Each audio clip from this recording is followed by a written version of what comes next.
근데 요즘에 놀랍게도 술 소비가 늘어난대요. 중요한 것은 성경에서 술에 관해서 우리에게 뭐라고 가르치는지, 어떻게 가르치는지를 우리가 배우는 것이 중요한데, 성경은 한마디로 백해무익한 것으로 가르치고 있어요. 간혹 두 구절 정도 술을 지지하는 것처럼 보일 수 있어요. 신약에서 바울이 디모데에게 권면할 때 포도주를 조금 써라 하는 말과 더불어서, 구약에서도 잠언에서 고민이 많은 사람에게 술을 권면하기도 해요. 그렇지만 그 두 구절을 말고는 모든 성경 구절에서 그 많은 술 얘기가 절대로 긍정적으로 보이지 않고 부정적으로 지금 나오고 있거든요. 무엇보다도 거룩한 삶을 살아야 하는 사람들, 특별히 하나님 앞에서 자기를 헌신하고 내가 하나님께 구별된 사람으로서 구별된 시간들을 가지려고 합니다. 할 때 그 나시린이라고 하죠. 나시린의 서약이 있는데 민수기에서 나와요. 만약에 레위인도 아니고 제사장도 아닌데 하나님의 성전에서 온전히 하나님을 섬기고 싶은 일반 백성이 있다면 나시린의 서원을 하게 해라. 그런데 그 나시린의 서원이 바로 뭐냐면, 하나님께서 모세에게 말씀하셔서 이스라엘 자손에게 전달되어진 나시린의 서원의 내용을 보면 민수기 6장 1절부터 4절까지 말씀이 나오죠. 같이 한번 읽어보겠습니다. 시작. 여호와께서 모세에게 말씀하여 이르시되 이스라엘 자손에게 전하여 그들에게 이르라. 남자나 여자가 특별한 서원 곧 나시린의 서원을 하고 자기 몸을 구별하여 여호와께 드리려고 하면 포도주와 독주를 멀리하며 포도주로 된 초나 독주로 된 초를 마시지 말며 포도즙도 마시지 말며 생포도나 건포도도 먹지 말지니 자기 몸을 구별하는 모든 날 동안에는 포도나무 소산을 씨나 껍질이라도 먹지 말지며. 생포도, 건포도도 말할 것도 없고요. 씨나 껍질도 입에 대지 말래요. 술 냄새도 맡지 말라는 얘기랑 비슷한 거예요. 우리식으로 보면 근처에도 가지 말아라 이런 얘기랑 똑같은 거죠.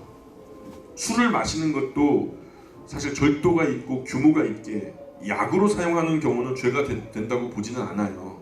뭐 술이 약이 되는 사람도 사실 있거든요. 성경에 바울도 사랑하는 제자 디모데에게 자주 나는 병 때문에, 왜냐하면 그 지역에 터키 땅 일부 지역에 대부분이 그래요. 석회질이 굉장히 많아요. 근데 그 석회질이 음용되어질 때에 몸 안에서 굉장히 안 좋은 작용이 일어나기 때문에 몸 안에서의 질병이 많거든요. 근데 이 석회질 때문에 고생하는 디모데를 보고 그러지 말고 디모데야, 물 대신에 포도주를 조금 사용해보면 어떠냐라고 권면한 장면이 있거든요. 또 예수님께서도 포도주를 전혀 입에 대지 않았다고 할 수는 없죠. 예수님도 포도주를 드셨어요.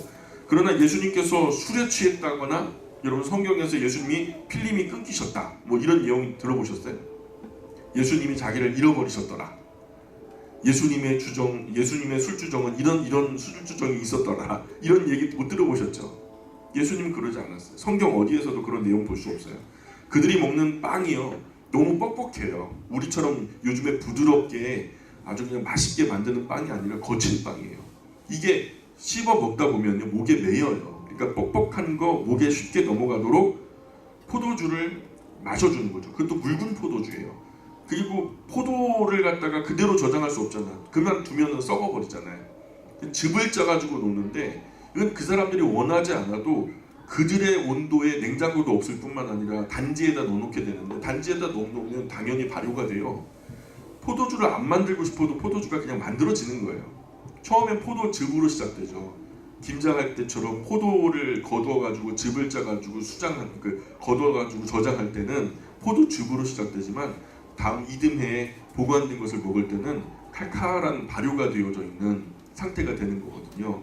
그러니까 그렇게 우리나라 사람들이 밥을 먹고 그 뻑뻑한 밥, 그 침도 잘 안 나올 때 밥을 먹으면 목이 메이잖아요. 그럼 국을 떠먹는 것처럼 그 사람들 뻑뻑한 떡을 먹고 빵을 먹고 그 다음에 술술 넘어가도록 묽은 포도주를 마시는 거예요. 애들도 먹어요.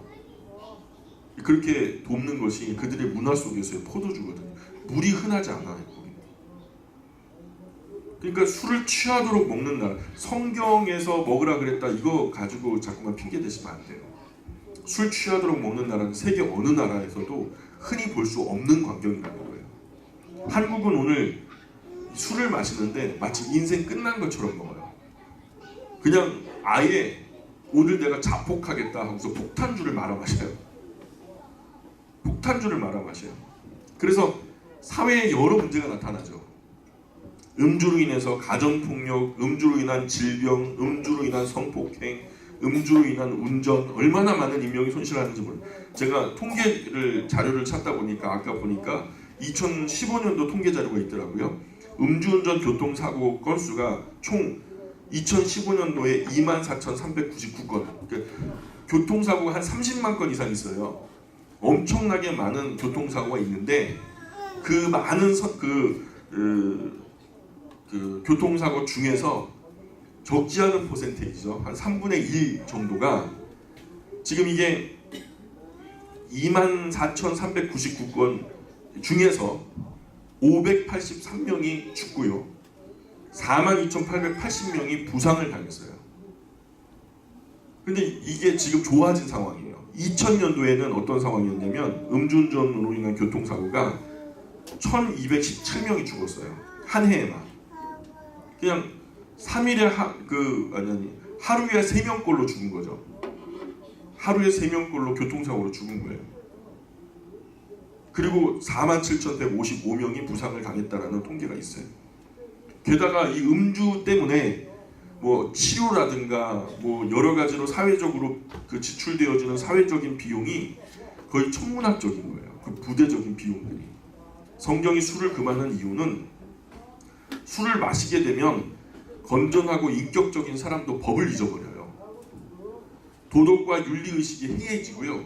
술 취한 다음에 실수하는 사람들이 그렇게 많아요. 그래가지고 요즘에도 뭐 심신미약 상태로 내가 범죄를 저질렀으니까 그것을 감안해달라고 하면서 감경 처리해요. 그런 얘기 하잖아요. 아빠가요 이혼했는데 엄마하고 딸들이 아빠 피해서 도망다녔어요.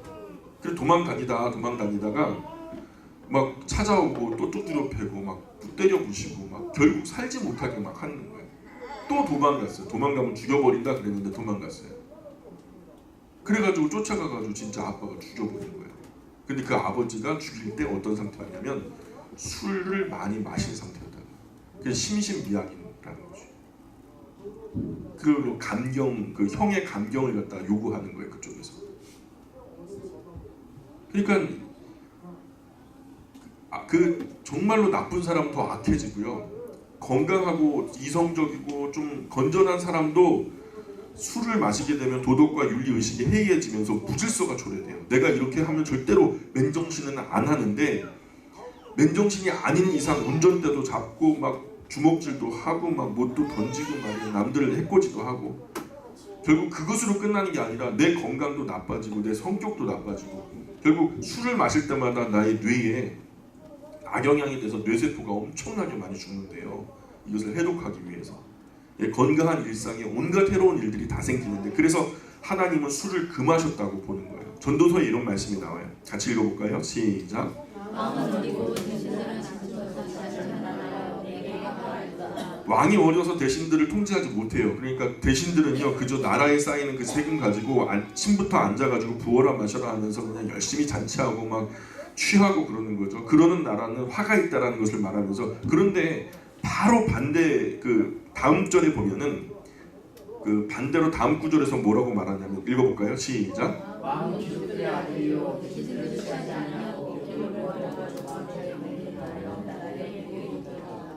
예, 이게 성경의 구약과 신약의 성경 술을 긍정적으로 봤던 두 구절 중에 하나예요. 두 구절 중에 하나인데.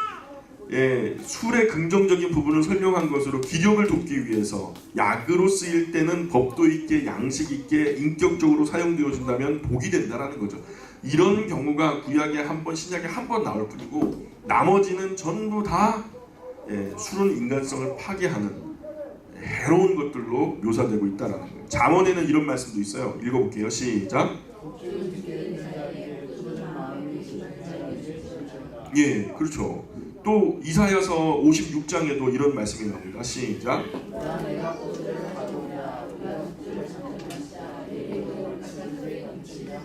예, 오늘 술 먹고 내일도 먹고 다음 날도 또 먹고 이러는 사람을 그 전 구절로 가면요 56장 이전으로 가보면 56장 12절 이전으로 가보면요 뭐의 묘사를 하냐면 이런 사람들은 개다라고 말해요. 개다. 그냥 우리나라에서도 술 많이 먹고 제정신을 잃어버린 사람은 뭐라 그래요? 개다 그러잖아요. 근데 여기 히브리 문화 속에서도 이런 사람을 개로 묘사하는데 더 나아가서 개만도 못한 몰지각한 사람이고 이런 사람은 자기 이익만을 추구하는 사람이다 이렇게 설명을 해요. 1년에 한 번 어떤 특별한 모임 흥을 돋고자 기념으로 말이에요. 술을 입에 축이는 정도는 뭐 큰 죄가 되지 않는다고 봐요. 그럴 거예요. 그런데 오늘 술 마시다 못해 내일도 마시고 또 내일 또 술 마시다 못해 모레도 마시고 또 술을 마시다 못해 술독에 빠지고 그렇게 되면은요 매일 술에 매인 사람들, 술에서 떠날 수 없는 사람들, 알코올 중독이 돼가지고 사람 구실 못하는 거죠. 결국 이런 사람은 성경이 가르치기를 화를 면할 수 없게 된다 이렇게 말하는 거예요. 과거로부터 술을 약으로 마셔서 약주라고 했지만 이런 약주도 마시는 것이 습관이 되면 건강을 보호하는 게 아니라 건강을 오히려 해치고 망가뜨리는 독이 된다는 거죠. 혹 주변에서 나는 정말 교회에 나가고 싶은데 술을 못 끊어서 못 나가겠다 이런 분들이 있을 거예요. 분명히 아무 염려할 것 없이 그런 분들 교회로 조용히 모시고 오세요. 그렇게 술도 드시고 신앙생활도 같이 하게끔 결국 신앙생활을 하다 보면은 우리의 신앙의 연조가 좀 쌓이고 우리의 신앙이 조금 더 성숙하게 될 때에 술보다 더 좋은 분을 만나게 돼요. 그리고 우리가 마시는 그 술보다도 훨씬 더 좋은 새술을 만나게 되는데 바로 예수 그리스도를 통해서 생명의 성령의 능력이 덧입히게 될 때 새술에 취한 자가 된다라고 말씀하죠 성경이. 그러니까 더 좋은 분을 만나게 되면 누가 강요하지 않아도 옛술은 버리고 새술에 취한 자가 되는 거죠. 그래서 스스로 절제하게 되고 끊게 될 거라고 믿어요. 담배도 같은 이치죠. 담배도 끊는 상태로 교회에 오시는 것이 아니라 교회에 나오시면서 담배도 태우세요. 그냥 신앙생활 하다가 담배보다 더 좋은 것들이 생겨서 자연스럽게 절제되고 끊어지는 방향이 좋은 모습이지 처음부터 술 끊고 나오겠다, 담배 끊고 나오겠다 그 언제 그래요? 절대로 그런 날 오지 않을 거예요. 그런 거 생각하지 마시고 괜찮으니까 지금부터 모시고 나오면 좋아요. 술, 담배 끊을 것 생각하다가 평생 교회 못 나오시는 분들 많습니다. 결국에는 술 끊고 담배 끊고 나 교회 나오겠다. 그러면 술 못 끊고 담배 못 끊으면 교회 못 나오겠다는 얘기잖아요. 자, 결국 이런 분들은 술, 담배 못 끊고 교회도 못 나오세요. 술, 담배 끊기 어렵지만 일단 교회에 나오셔서 신앙생활을 하시다 보면 자연히 끊어집니다. 지금 교회에 나오시는 분 중에 교회에 나오기 전에 술 안 마신 사람 거의 없을걸요. 예수님 알기 전에 내가 세상에서 예수님 모르고 살 때에 대부분 술을 마셨을 거예요. 그리고 또 즐겼던 분들도 굉장히 많을 거예요. 그런데 교회에 나오시면서 저절로 절제하시는 것을 많이 보게 되죠. 우리 교회가 술 문화는 아니잖아요. 우리가 점심 먹고 우리 아버지 회 오늘은 치킨에 호프 한잔 하러 갑니다 막 이렇게 하진 않잖아요. 그죠? 우리 문화가 그러지 않잖아요. 그죠? 어떤 분은 교회에 나온 이유가 원래 이유가 난 술 끊고 싶어서 교회에 나왔다고 그러는 분들도 계세요.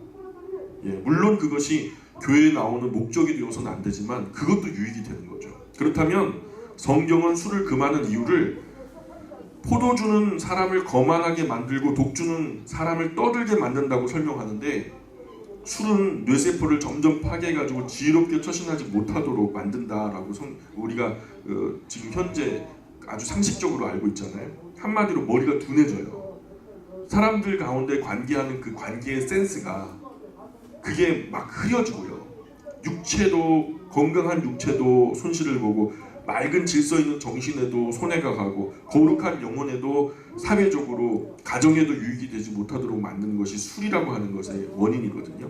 성경이 술에 대해 말씀하는 몇 구절을 소개해드리자면은 이사야서 5장 11절의 말씀에 보니까 시작.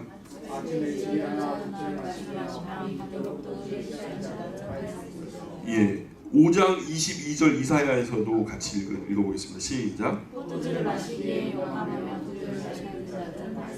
화 있을진저 망하게 된다는 거, 화 있다라는 거 끝이 안 좋다는 거예요. 결국 끝이 화로 끝난다라는 얘기를 하고 있고 이사야서 28장 1절로 3절 잘 안 보이시겠지만 한번 읽어보겠습니다. 시작. 에브라임의 술 취한 자들의 교만한 멸류관은 화 있을진저 술에 빠진 자의 영화로운 관같이 기름진 골짜기 꼭대기에 세운 성이여 쇠잔이 가는 꽃 같으니 화 있을진저 보라 주께 있는 강하고 힘 있는 자가 쏟아지는 우박같이 파괴하는 광풍같이 큰 물이 넘침같이 손으로 그 면류관을 땅에 던지리니 에브라임의 술 취한 자들의 교만한 면류관이 발에 밟힐 것이라.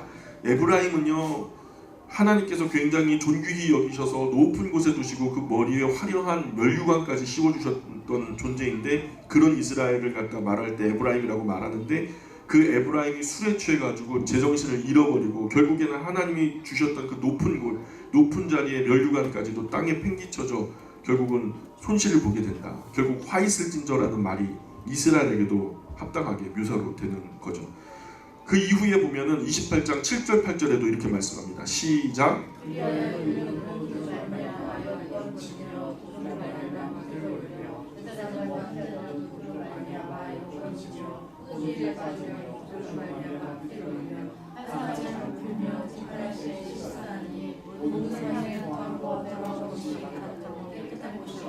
그렇죠. 이렇게 이스라엘이 제정신을 못 차리고 하나님 백성된 경건성을 잃어버리고 술에 취해서 쩌들어서 살아가니까 결국 이들이 걸어가는 걸음이요 갈짓자인 거예요. 왔다리 갔다리 하고 비틀거리고, 심지어는 이 백성들에게 옳은 말을 들려줘야 할 선지자도 독주에 취해가지고 옆걸음질 치고 똑바로 말해야 되는, 마치 개걸음이라고 하잖아요. 예, 새끼들한테는 똑바로 걸어 그래서 엄마가 옆으로 걷는 그런 것처럼 선지자가 똑바로 걸어 하면서 자기가 옆걸음질 치는 이런 엉뚱한, 결국 포도주에 빠지며 독주로 말만 비틀거리며 환상을 잘못 풀며 하나님께서 뭔가를 보여주셔도 그것을 바르게 말하는 게 아니라 엉뚱한 말로서 얘기하고, 재판할 때도 가해자가 피해자가 되고 피해자가 가해자가 되고. 음주 재판 들어보셨어요? 이번에 큰 문제가 됐었는데, 그렇죠?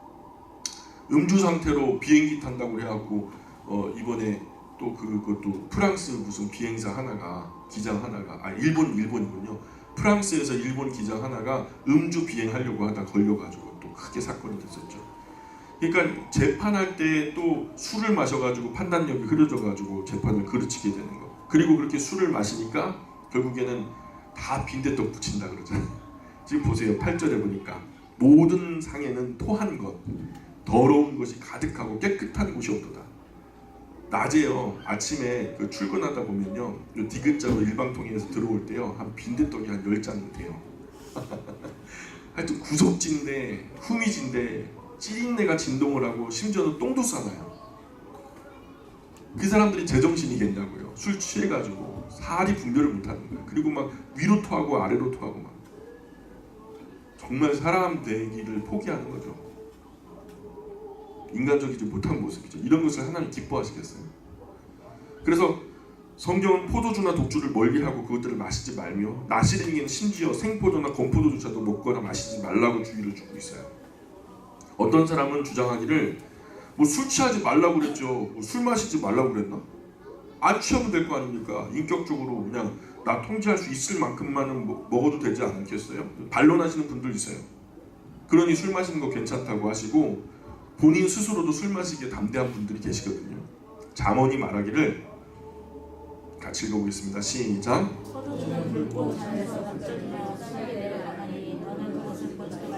어떻게 하지도 말래요?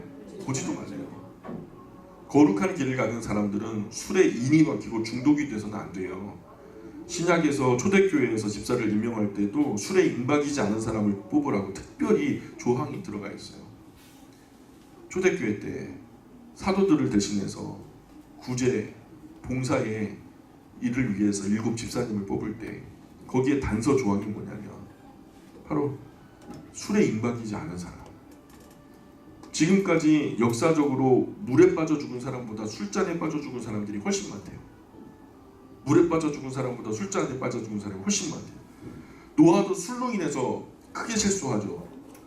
그걸 벌거벗고 자다가 아들 함에게 그거 들켜가지고 그것을 갖다 또 흉본다고 형 동생 데리고 와가지고 깔깔대고 웃다가 결국 노아가 제정신으로 돌아온 다음에 그냥 화가 나고 분이 나고 그래갖고 함을 갖다가 저주하잖아요.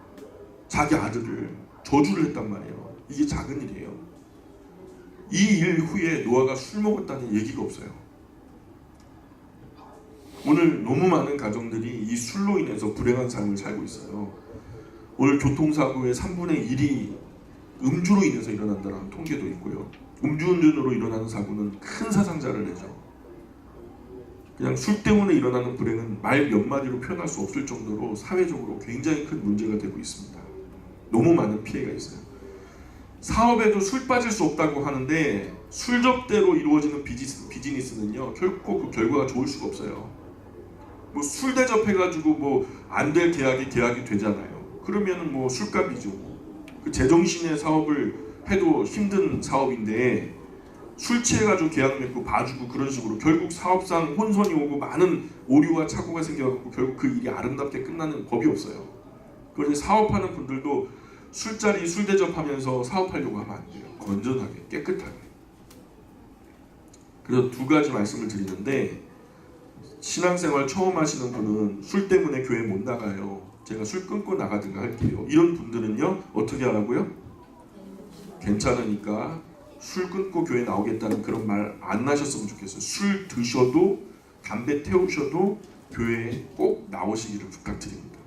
두 번째는 신앙 안으로 들어오신 분은 성경이 가르치는 술은 육체도 정신도 영혼에게도 백해무익하니까 그러니 몸과 정신과 영혼도 거룩함을 유지하기 위해서라도 술을 멀리 하시기를 부탁드립니다. 또 하나 주제는 교회에 꼭 내가 나가야 돼요 하는 분이 계세요.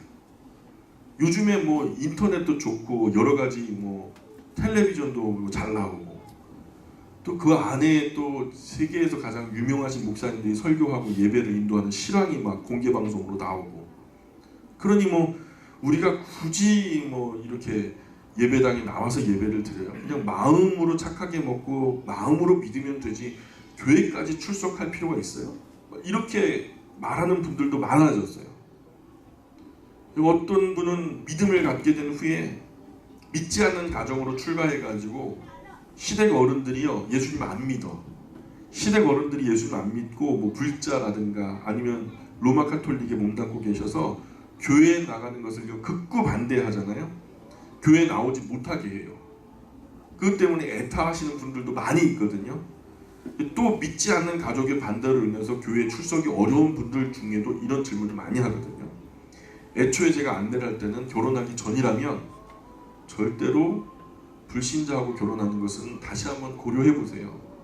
생각에 사상적인 차이가 조금 있어도 그게 부부 갈등으로 굉장히 크게 벌어지는데 이게 자기의 멘탈, 자기의 정체성 가장 깊은 뿌리에 신앙이라는 것이 자리하는데 그것이 동일하게 통일되지 않고서 따로 노는 상황이 된다면 어쩌면 영적으로 이산가족의 상태로 시작하는 걸지도 모르는 거잖아요.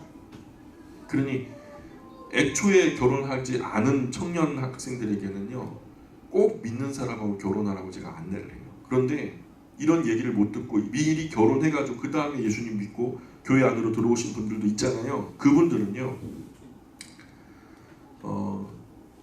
한마디로 이런 경우에는 상황이 어떻다 하더라도 시댁 어르신들이 반대하고 별말을 다 하더라도 자신의 믿음을 숨기고 안 믿는 척하면서 믿음으로 마음만으로 믿는 것이 옳지 않다, 옳지 않냐, 뭐 이렇게 얘기하는 것은 저는 바르지 않다고 봐요. 왜냐하면 예수님은 말씀하시기를 사람들 앞에 나를 부인하면 나도 하늘에 계신 내 하나님 아버지 앞에서 너를 부인할 거라고 그랬어요. 그러니까 믿음을 드러내지 못하는 신앙은요 부끄러워하는 것이고 예수님을 모른 척하는 것과 동일하다는 거예요. 옳지 않아요. 이왕 넘을 산이라면 어쨌든 넘어야 할 산이라면 일찍 넘는 게 좋죠. 또 어떤 분은 교회를 안 나가고 집에서 성경 공부만 하고 성경 읽으면서 나는 얼마나 은혜를 받는지 몰라요 목사님. 교회에서 나 혼자 예배 드리는 거 얼마나 좋은지 몰라요. 만족하시는 분도 있어요 사실. 성경 공부와 성경 읽기는 너무 좋지만 그런데 교회 나가는 건 정말 싫어요. 사람들 만나는 거 정말 부대끼는 거 너무 싫어요. 이런 분도 역시 바른 신앙을 가지기가 어렵다는 거예요. 예수님을 믿는다는 것은 예수 그리스도의 몸에 연합되어진다는 것으로 성경은 우리에게 가르치고 있거든요. 우리는 세례를 받는 것은 그리스도의 몸된 교회에 연합되어진다는 것의 의미로서 세례를 받아요. 한 몸이 된다라는 말이거든요. 그래서 그리스도의 몸에 연합되지 못하고 따로 떨어진 세포는요, 결국 오래가지 못하고 죽는 수밖에 없는 거예요. 저 정글에 가서 밀림의 이야기를 하는 다큐멘터리를 봐도요, 초식 동물들이 무리를 지어서 움직이죠. 근데 맹수들이 항상 누구를 공격해요? 따로 떨어진, 그죠? 따로 떨어진, 경험이 없어서 따로 떨어진 젊은 영양이나 사슴들을 쫓아다니죠. 결국 그건 잡혀먹고 말아요. 요한복음 15장 4절에 이런 말씀 나옵니다. 시작. 내 안에 거하라. 나도 너희 안에 거하리라. 가지가 너희 안에 있지 아니하면 스스로 열매를 맺을 수 없으니 너희는 내 안에 있지 아니하면 그러하리라. 예, 음식을 먹으면 우리 몸에 유기적으로 작용해가지고 우리가 입만 즐거워요? 아니면 혓바닥만 즐거워요? 아니면 배만 즐거워요? 그게 아니라 우리가 먹는 그 음식을 가지고 온몸이 유익하게 되잖아요. 그게 유기적인 기능을 통해서 온몸이 그렇게 유익하게 되는 것 같은 이치로 우리 몸에 생명체로 존재하는 것처럼 한 사람이 교회에 흡수되고 연합되어져 한 몸이 될 때 생명의 진액을 함께 받아서 성령의 도우심으로 정상적인 신앙에 이르게 되는 이치예요. 함께 자라가는 거죠. 한 하나님, 한 성령, 한 영으로 우리가 한 복음 안에서 함께 자라가는 거예요. 따로 혼자 떨어져 하는 신앙은 개인의 신학이나 철학은 될지 몰라도 신앙생활이라는 것은 성립되지 않아요. 그건 신앙생활이 아니라 그냥 개인의 신학이나 철학이에요. 아무리 건강한 지체라도 그 몸에서 떨어져 나오면 죽는 거예요. 나 혼자는 뭐 신학 박사가 아니라 박 박사가 됐다 해도 혼자서 내가 믿는다, 그것은 이치에 맞지 않아요. 아주 튼튼한 손가락들 중에서 제일 힘이 센 엄지손가락이라 해도요, 잘라놓으면 곧 있으면 죽어요. 몸에서 잘라봐요. 다 떨어져 나가면 죽는 거지. 그리스도의 몸된 교회의 소속감을 가지고 정상적으로 출석해야만 바르고 건강한 신앙을 가질 수 있어요. 교회가 마음에 들지 않아도 교회는 참석해야 돼요. 내 마음에 들지 않아도 교회는 꼭 나오셔야 돼요. 이 세상 모든 교회를 다 뒤져봐도 지상교회 중에서 온전한 교회 있으면 저에게 소개시켜주세요. 제가 그 교회 나가려니까. 지상에 있는 모든 교회 중에서 온전한 교회는 단 한 개도 없어요. 지상에 있는 교회는요, 다 불완전해요. 천상의 교회는 완전하지만 지상교회는, 온전한 교회는 단 한 개도 없어요. 모자라고 부족하지만 우리가 서로 채워나가는 거죠. 지상교회는 다 불완전합니다. 예수님은요, 너희가 나를 떠나서는 아무것도 할 수 없느니라 이렇게 말씀하셨어요. 그러면서 그 가지가 나무 둥치에 붙어 있지 않으면 가지 스스로 열매를 맺을 수 없는 것처럼 따로 떨어진 사람은 결국 열매 맺는 신앙생활을 할 수 없다. 그래서 언제나 모이기를 힘쓰고 믿는 사람들이 모이는 곳에 함께 모이기를 힘쓰는 사람들이 되어야 된다라고 성경이 우리에게 가르치고 있고, 특별히 성경은 말씀하기를 히브리서 10장 23절에 이런 말씀하거든요. 같이 읽어볼게요. 시작.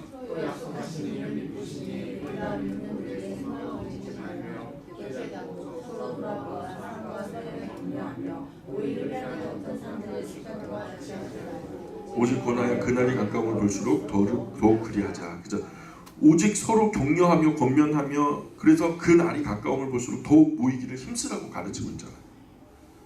그리스도가 머리가 되시고 그의 몸에 붙어있는 지체는요, 몸에 속하여서 온몸이 자랄 때 함께 자라야 돼요. 머리가 자라고, 아이들도 그러잖아요. 머리는 한꺼번에 확 자라고 다리는 막 안 자라고 팔도 안 자라고 나중에 계약해놓고 나중에 팔이 따로 자라고 다리 나중에 따로 자라고 이런 거 없죠. 다 조금씩 함께 자라가잖아요. 공동체된 교회가, 주님의 몸된 교회가 함께 자라가는 거예요. 다른 지체는 다 자라는데 혼자 고립돼가지고 영적인 영향을 공급받지 못하면 그리스도의 온 몸에 어려움을 주는 거예요. 내가 다 자랐는데 팔만 안 자랐어. 그럼 이거는요, 온 몸에 약점이 되는 거죠. 모든 성도들이 다 자랐는데 나만 고립돼가지고 안 자랐어. 결국 온 교회가 누구에게 집중되냐면 그 약점에 집중이 되는 거예요. 에베소서 4장에 보니까 같이 읽어볼게요. 시작. 오직 사랑 안에서 참된 것을 하여 범사에 그에게까지 자라갈지라. 그는 머리니 곧 그리스도라. 그에게서 온 몸이 각 마디를 통하여 도움을 받음으로 연결되고 결합되어 각 지체의 분량대로 역사하여 그 몸을 자라게 하며 사랑 안에서 스스로 세우느니라. 이 말씀은 정상적으로 교회에 출석해야만 우리 믿음이 자라게 되고 영적으로 성숙하게 된다는 것과 같은 말씀이에요. 혼자 떨어져 있으면 고립되고요. 사탄의 공격할 첫 번째 타겟이 되고 말아요. 신앙생활 혼자 하는 게 아닙니다. 함께 해야 되는 거예요. 그것이 성경이 가르치는 가르침이에요. 그분의 몸에 붙어서 소속해서 함께 자라가야 하는 거죠. 그래야 교회가 함께 영양이 골고루 공급되어져서 함께 공동체가 자라가게 되는 거죠. 그런데 혼자 고립되면은 교회에서 무슨 말씀이 어떻게 전해지고 있는지 모르니까 혼자 고립될 수밖에 없고, 그러다 가끔 교회에 나와가지고 이 공동체 안에 있으면 낯선 거예요. 나 혼자 자라지 못하는 거. 맞아요. 나 혼자 자라지 못하는 거예요. 고립된 영혼은 마귀의 맹 공격을 받아서 결국 견고한 개인의 믿음이 있을지라도 결국은 깨어져요. 그 결국은 분명해요. 잘 타던 모닥불을요, 장작 하나하나 따로따로 떼나봐요. 뭐 한동안 탈지 몰라도 금세 연기가 나고 얼마 가지 않아서 금방 사그라지고 꺼져요.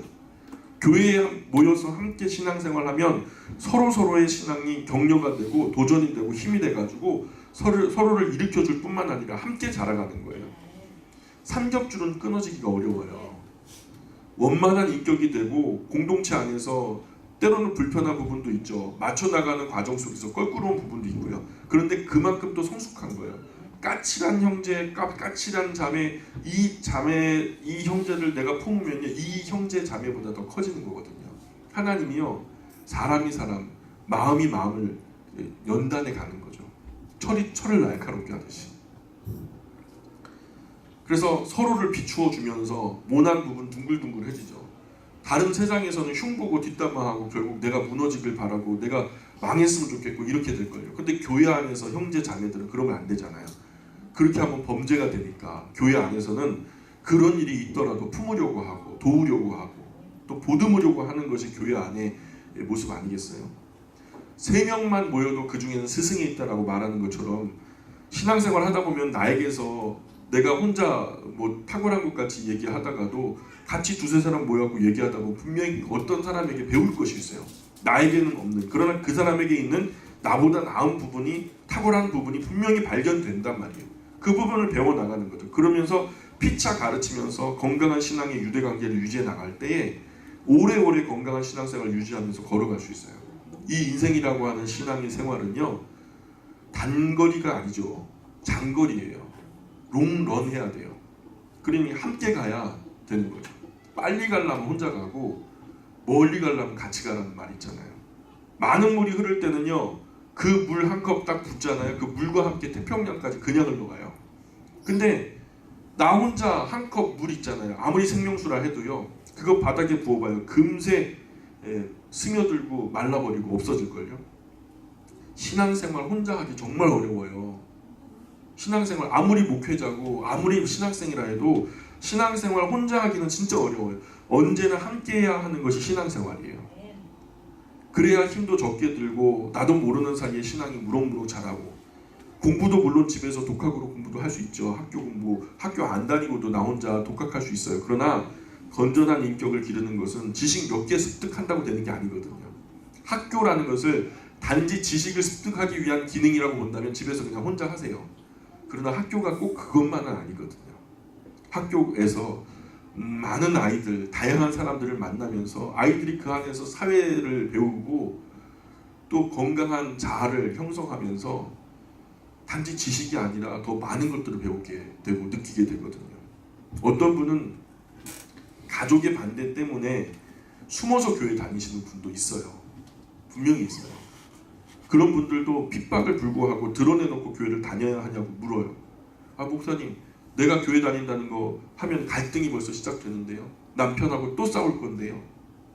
시댁 부모님들이 또 그냥 막 아이고 저거 들어와가지고 그냥 골치 아프다고 막 그렇게 막 핀잔 줄 텐데요. 제 대답은 이렇습니다. 언젠가 한번 넘어야 할 산이에요. 끝까지 감추는 것은 하나님께도 온당치 않아요. 나 혼자만 믿어서 될 문제가 아니잖아요. 나 혼자만 겨우 믿어서 나 구원받는 것이라면 모르겠어요. 그러나 정상적인 신앙은 내가 믿은 다음에 내 주변의 사람들이 보여야 정상인 거예요. 나를 믿지 못하도록 신앙을 회방하는 그분도 곧 함께 믿어야 할 믿음의 대상인 거예요. 숨어서는 그 일을 하지 못하잖아요. 나 혼자 조용히 숨어서 어떻게 그렇게 해요? 어차피 넘어야 할 산이라면 시점이 빠를수록 좋아요. 예수님 말씀하시기를 등불 켜가지고 말 아래 두는 사람이 어디 있냐, 등경 위에 두어서 모든 사람에게, 방 안의 모든 사람들에게 비추이게 하는 것 아니겠냐. 그래서 예수님은 믿는 사람들은 숨어서 믿을 수가 없게 돼 있어요. 빛의 자녀의 본질은 비추이는 거죠. 빛을 못하러 켜요. 환하게 비추려고 켜는 거 아니에요. 근데 말 아래 두면 못하러 켜겠어요. 꺼버리지. 소금 역할 강조하신 주님은 우리가 그들 속에 맛을 나타내기 원하시죠. 숨어서 믿는 것 자체가 하나님 마음을 아프게 해요. 소금이면 맛을 나타내야 되고 빛이면 사람들에게 비추어 줘야 돼요. 그게 우리 영광교회의 이름 아니에요? 물론 그분들은 하나님을 믿는 것을 부끄러운 것으로 생각하지 않아요. 그러나 자신의 신앙을 많은 사람들 앞에 드러내놓고 시인하고 고백하는 거, 이거 정말 중요한 일이에요. 초대교회 때 성경에 보면 이것을 드러내는 것을 겁내하지 않았어요. 순교당할지라도 핍박당할지라도 사람들에게서 완전히 오픈되어서 나는 예수의 사람이다라고 선포하고 살았던 사람들이 초대교회 성도들이에요. 그리고 그 이후에 몰려드는 모든 핍박과 고난은요, 그리스도의 남은 고난을 나의 육체에 채운다라고 말했던 바울의 고백처럼 신앙인들이 그렇게 성숙한 사람들이었어요. 그럼에도 불구하고 단기적으로는 사람들이 이해되지 않게 핍박을 하지만 장기적으로 그리스도인들이 살아갈 때 모든 사람들이 그리스도인들을 존경했던 것을 초대교회의 기록들을 통해서 볼 수 있어요. 나아가서 내가 내놓고 내가 예수님 믿는 사람이요 라고 완전히 커밍아웃을 하고, 그런 다음에 다른 사람들에게 자꾸 권면하면 되죠. 반대하는 사람에게 나 예수 믿는 사람이라고 그러면서 권면하면 그게 좋아요. 그것이 생명 있는 사람의 지극히 당연한 본능이거든요. 최소한 가족만이라도 열심히 권면하다 보면은 처음에요, 못 나가게 하시는 분이요, 너 지금 겁을 상실했구나. 지금 감히 내 앞에서 네가 예수님 믿는다고 말해? 네가 교회 다닌다고 말해? 처음에는 그렇게 나올 거예요. 그죠? 근데 이 사람이 한 걸음 더 나아가서 아빠도 예수님 믿으셔야 돼요. 엄마도 예수님 믿으셔야 돼요. 그러면요, 이분들이 나중에 어떻게 될까요? 야, 너나 나가.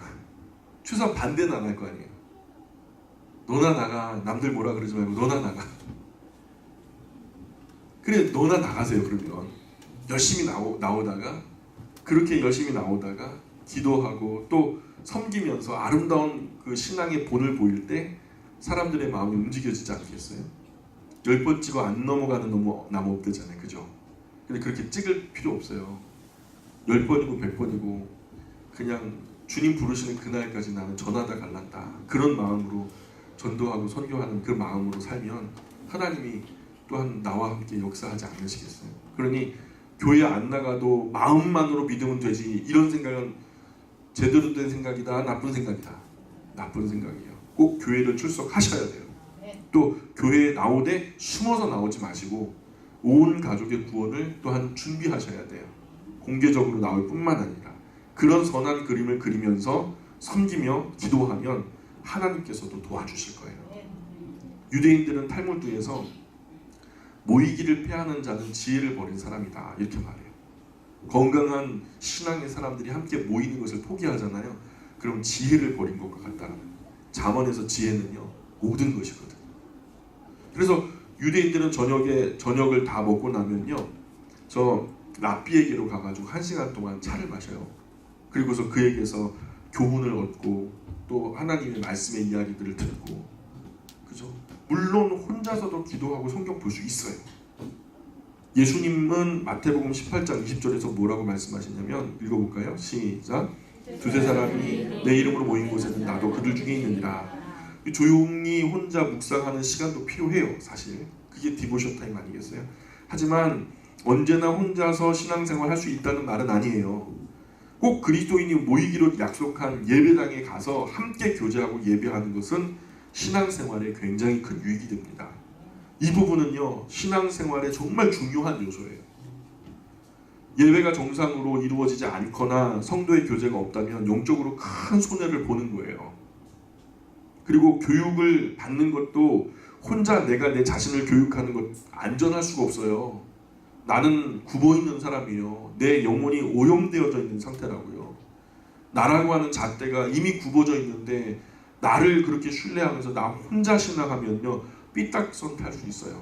그런 분들이 대부분 이단에 빠지고 사이비에 빠져서 교주가 되기도 하죠. 기도원 영성이 그런 거 아니겠어요? 안전할 수가 없어요. 교회를 통해서 정상적인 교육 과정을 거쳐서 건강한 신앙에 이룰 수 있어야 됩니다. 어떤 분은 혼자 유튜브를 통해서 예배를 드린대요. 뭐 그것도 좋아요. 안 드리는 것보다 낫죠. 그러나 성경 공부하는 거 유튜브 영상으로 그거 온전할 수 없어요. 요즘에 유행하는 기독교 용어 중에 뭐가 있냐면 가나안 교인이라는 얘기 들어보셨어요? 가나안 교인이라는 가나안 성도.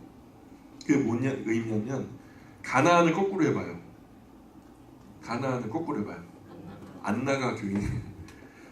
교회는 안 나가는데 나는 성도라는 거예요. 그리고 가나안 성도가 그렇게 많아졌어요. 우리 신앙의 정말 중요한 부분에 사실은 교회의 봉사도 포함되거든요. 예배도 중요하죠. 그리고 교제도 중요하고 교육도 중요하고 그렇지만 그와 함께 더 중요한 것, 정말 중요한 것이 실천의 부분에 있어서 봉사도 정말 중요하거든요. 혼자서 봉사하고 교제할 수 있어요? 나 혼자 안녕하십니까? 반대 가가지고 예 안녕합니다. 혼자서 원맨쇼 할 수 없잖아요. 교제도 누군가 내 앞에 있어야 되잖아요. 그리고 봉사도 내 좋다는 것만 할 수 없잖아요. 누군가 도움이 되게끔 하나님께 영광이 될 만큼 의미 있는 봉사를 하려면은 공동체 안으로 들어와야죠. 교회에 와서 가만히 보면 우리가 섬겨야 될 부분이 분명히 있습니다. 봉사가 필요한 부분이 굉장히 많아요. 생각보다 많아요. 그래서 하는 얘기인데 우리 웬만하면은 스텐 컵이라든가 보트를 하나씩 들고 다니시면 어떨까 생각해요. 일주일에 제가 가만히 예배당에 앉아가지고 보면 손님 오실 때마다 예배당에 누군가 오실 때마다 차 대접을 하는데 그게 그대로 설거지가 안 되고 저 스탠 테이블 위에 올려지거든요. 그럼 적으면은 10개, 많게는 20개, 30개까지도 막 그러면은 꼭 하시는 분들만 그 물에다가 손 담그고 꼭 설거지를 하세요. 꼭 하시는 분들만. 그건 좀 바람직하지 않은 것 같아요. 그래서 아예 그냥 보트를요 유리 보틀이라든가 스텐으로 된 보틀을 갖다 가지고 다니면서 제가 이제 추운 찬바람 났으니까 따뜻한 차를 갖다가 주전자 하나 가득 끓여 놓을 테니까 무한 리필 해드릴게요. 그러니 보틀을 가지고 다니시든가 아니면은 스텐 컵을 가지고 다니셔요. 또 보틀 컵 여기다 놔두고 가시면 안 돼요. 또 설거지 해놔야 되잖아. 그러니까 가방에다가 아니면 주머니에다 이렇게 넣고 다니시던가 허리춤에 달고 다니시든가 좀 번거롭더라도 우리가 세상 사람들도 지금 일회용 빨대 없앤다. 미세 플라스틱 그것 때문에 지구가 아파한다.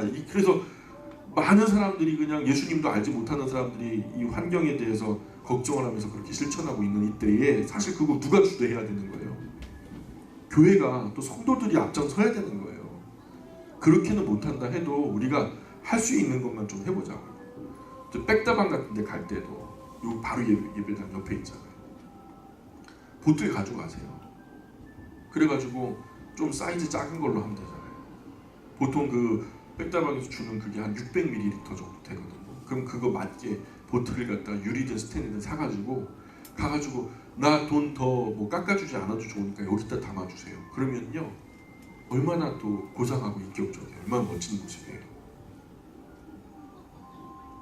그렇죠? 예, 그렇게 좀 우리가 실천하도록 합시다. 만약에 말입니다. 부모님께 효도한다고 할 때 어떤 사람이 이런 말을 했다고 칩시다. 꼭 부모님께 찾아가야 효도입니까? 그 마음만 그냥 효도하는 마음이 있고 좋은 마음이 있으면 되지 않겠어요? 그럼 여러분 뭐라고 대답해 주실 거예요? 예? 어떻게 느껴지세요? 말이 된다고 생각하세요? 부모님을 정말로 효도한다면, 부모님을 정말로 사랑하고 부모님께 잘해드리고 싶다면 부모님을 찾아가서 얼굴 뵙고 필요를 찾아야 되는 거예요. 그것이 옳은 길이죠. 마찬가지로 하나님을 섬긴다면서 교회를 나가지 않고 마음으로 하나님을 섬긴다는 것은 하나님께서 별로 기뻐하지 않으실 거예요. 하나님은 우리가 예배당에 나와서 함께 형제 자매된 성도들이 서로 사랑하고 교제하고 기쁨 가운데 서로 권면하고 정말 돌보고 우애롭게 사는 것, 그거 기뻐하실 거예요. 시와 찬미와 신령한 노래들로 서로 화답하고, 이런 모습은요 천사하고 성도하고 하는 게 아니라 성도와 성도가 간에 하는 거예요. 이런 모습을 하나님은 정말로 기뻐하실 거라고요. 시편에 보면, 우리가 시편 얼마 전에 다 마무리됐지만 시편에 보면 성전에 올라가는 노래라는 게 있잖아요. 거기 시편 133편 1절에 이런 말씀이 나와요. 읽어볼까요? 시작. 예, 이 모습이 하나님이 보실 때 그렇게 아름다운 거예요. 학생이 학교 다니듯이, 학교 안 다니면서 내가 학생이라고 말하기가 어렵죠. 성도가 교회 출석하는 것은 기본 중에 기본이죠. 꼭 교회에 다니면서 신앙생활 해야 합니까? 예, 꼭 교회 다니시면서 신앙생활 하셔야 됩니다. 성경의 지식만으로 좀 모르던 것이 숨통이 트였다고 현실에 안주하시면 안 되는 거예요. 거기서 더 나아가서 정말로 신앙인이라면 꼭 교회에 나와서 함께 예배하고 함께 기도하고 함께 성경 공부하면서 나 혼자만이 아니라 주변의 일가친척 이웃까지 교회로 인도해서 하나님의 구원의 은혜를 함께 누려야 할 사명이 오늘 성도들에게 있다는 거예요. 나 혼자 믿음, 마음만 믿음, 어쩌면 성도들을 고립시키고 신앙에서 탈락시키기 위한 사탄의 덫일 수 있다. 저는 그렇게 생각해요. 꼭 그러니 개인의 신앙의 마음에서만 안주하지 마시고 꼭 교회에 나오셔서 성실하게 출석하셔서 함께 하시길 바라요. 인터넷에 올라온 설교는 얼마든지 많이 들을 수 있어요. 그러나 그것만으로 되는 게 아니거든요. 사람이 밥만 먹는다고 건강한 게 아니잖아요. 건전한 교제가 이루어져야 돼요. 하나님 앞에 거룩한 공동체 예배가 이루어져야 됩니다. 또한 그리스도의 몸된 교회에서 참된 봉사가 실천되어져야 돼요. 그런 후에 세상에 나아가서 봉사 또 해야죠. 교회 안에서는 막 열심히 하는데 집에서도 안 하지, 직장에서도 안 하지, 학교에서도 안 하지, 교우관계, 친구관계에서도 안 하지, 그러면요 그 아무 의미 없어요. 안에서 그렇게 연습하고 훈련하다가 나아가서 세상에서도 그렇게 멋지게 봉사하시고 섬기시는 모습이 필요합니다. 그럴 때 우리 신앙이 건강하게 균형 잡을 수 있게 되는 거죠. 그럴 때 우리 신앙이 성숙할 수 있다는 겁니다. 결론은 꼭 교회를 다니면서 신앙생활 해야 된다. 자, 두 가지 주제였죠. 술은 마시면 된다, 안 된다? 그죠? 그런데 술을 마시면서 교회 못 나가겠다는 분은 어떻게 해야 된다고요? 괜찮으니까 오시라고 해야 된다고요. 담배도 마찬가지고. 또 마음만 믿으면 되지 뭐 교회 꼭 나갈 필요 있나 하는 분들에게는 어떻게 해야 된다고요? 꼭 교회 나와야 된다. 이것에 대한 타당하고 합리적인 대답을 우리가 함께 공부했으면 좋겠어요. 짧은 답변으로 꼭 나오셔야 됩니다 하면서 설명해 줄 수 있도록, 적어도 3분 5분 안에 간단하게라도 설명해 줄 수 있도록 대답을 준비하셨으면 좋겠어요. 기도하겠습니다. 하나님, 은혜와 사랑을 감사합니다. 홀로 영광 받아 주옵소서. 온종일 피곤하고 지친 몸 집에 돌아갑니다. 안전으로 지켜주시고 집에서도 또 쉬고 또 마무리할 때에 순적하게 하시고 하늘 평안 넘치게 하여 주옵소서. 은혜와 사랑 감사합니다. 예수님의 이름으로 기도합니다. 아멘. 우리 하나님께 감사의 박수 올립니다. 고맙습니다.